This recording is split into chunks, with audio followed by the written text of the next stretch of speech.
arkaysaan waxa ku qoran waxa soo gasheen waa magaalo tan waxa waa baarkeerinka kisiga iyo dhabanka ah inaad kala dhigataan xaafadaha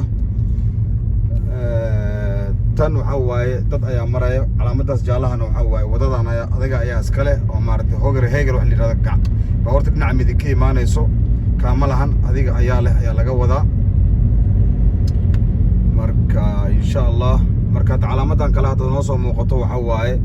iska jir ilmo la weynaayo iskuul ka soo baxaya ayaa maaragtay meesha soo maraya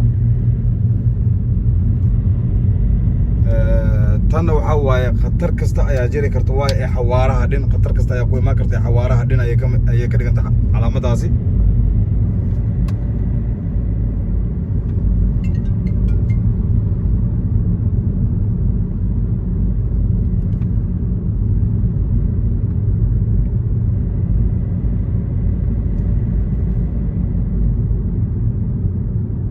markaad waxaan ugu imaanayaa Rondel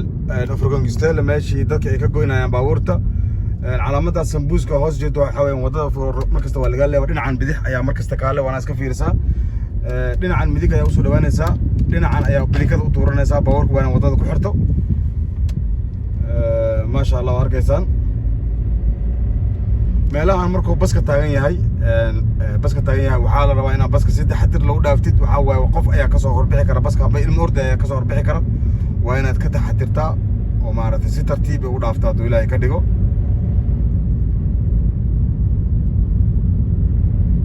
meelahan oo dhan waxa waaye waa inaad taxadirkaaga aad iyo aad u badisaa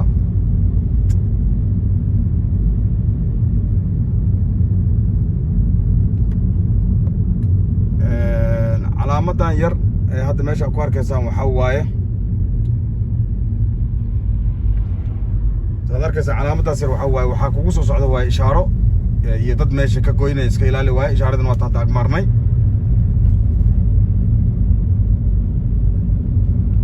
marka insha Allah